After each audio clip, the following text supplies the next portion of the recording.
Mga ka-sports, siguradong matutuwa kayo dito. Ang Pilipinas ay magpapadala ng pinakamalakas na Gilas lineup para sa SEA Games 2025. At hindi lang basta lineup ito, kasi punong-puno ito ng mga NCAA stars, UAAP standouts, Asian imports at mga veterano na kayang lumaban kahit sa international stage. At higit sa lahat, ang hahawak sa kanila ay walang iba, ang isa sa legendary coach na si Norman Black. Kaya't ang tanong ngayon, ito na ba ang pinaka-star-studded Gilas squad sa kasaysayan ng SEA Games? Kung trip mo po ang ganitong content, paiwan ng follow at pa-subscribe na din. Tara, simulan na natin. Simulan natin sa backcourt dahil grabe ang hatid ng Gilas dito. Mayroon tayong tatlong explosive guards na kung saan ay sina Remy Martin, kilala bilang clutch performer at scorer mula sa US NCAA at nakapagpakita na nanggaling sa international stage.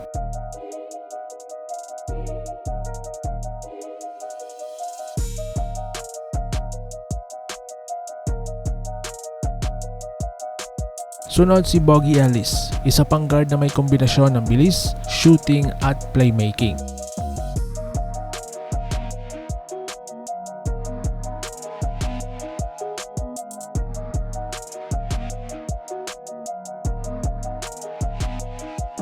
At panghuli, syempre, si Kehii Clark. Maliit man sa height pero napakalaki ng puso sa laro. Champion at tested na leader.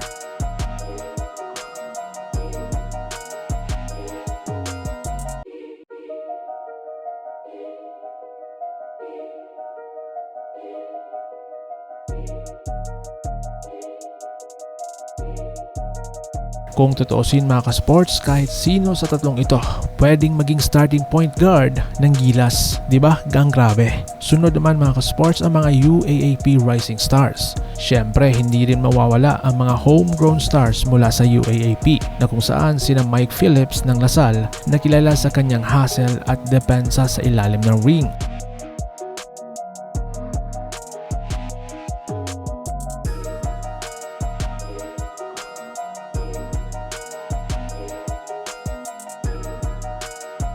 At si Mason Amos ng Ateneo, isang stretch big na kayang mag-shoot sa labas at magbigay ng spacing para sa mga guard.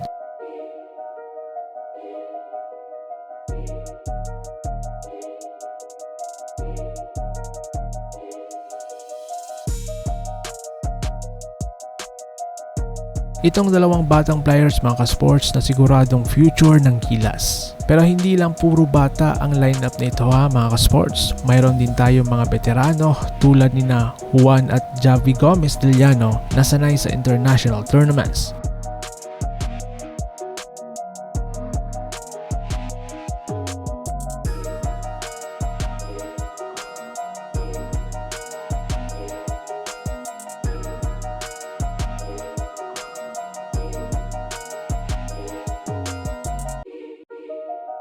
At si Jason Brickman mga ka-sports na kung saan isang tunay na floor general.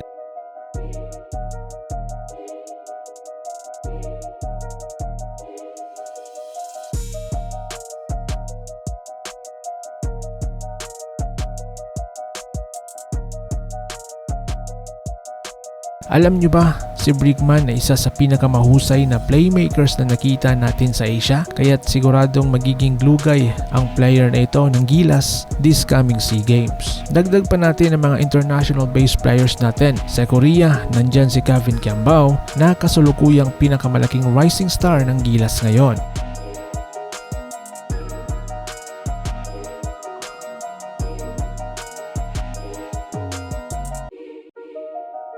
Isama mo na rin si SJ Belanghel na consistent leader sa kanyang koponan.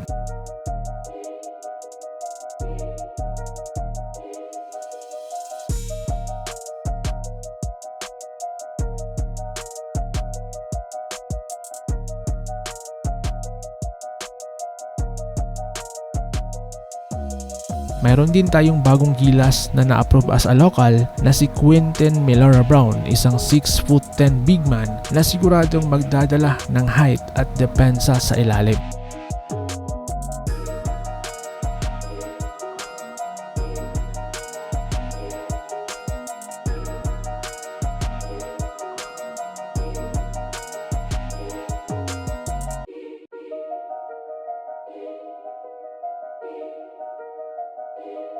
Kung titignan mo ito mga ka-sports, hindi lang ito basta SEA Games lineup, para na itong FIBA Asia level team. At syempre mga ka-sports, hindi pwedeng mawala ang mga players natin sa Japan B-League na kung saan ating mga Asian imports katulad ni Macho Wright, isang sharp shooter na kayang bumutas ng kahit anong depensa.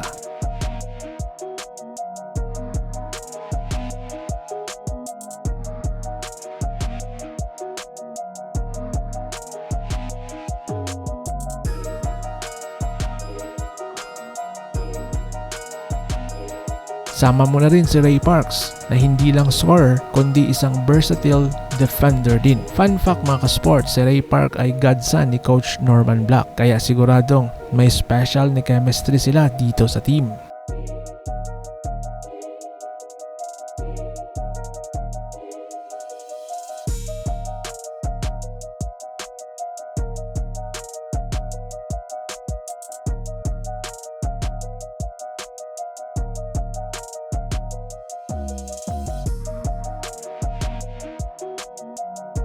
Ngayon pag-usapan natin ang coach na kung saan ang isa sa mga legendary coach na si Norman Black. Yes mga ka-sports, legendary na coach na ito sa PBA. May multiple championships at kilalang mentor ng mga future stars. Kung siya ang hahawak ng ganitong star-studded lineup, tiyak na magiging disiplinado, balance at deadly ang gilas sa SEA Games. Ang kagandahan dito, hindi lang talent ang hawak ng team. Meron ding sistema at experience na kayang magdala ng gold medal. Kaya mga ka-sports, tingin nyo ba ito ang pinakamalakas na Gilas Pilipinas lineup sa SEA Games in history? Remy Martin, Bogie Ellis, Kehi Clark, Kevin Kiambao, Ray Parks, Macho Wright, Quinton Miller-Brown at iba pa.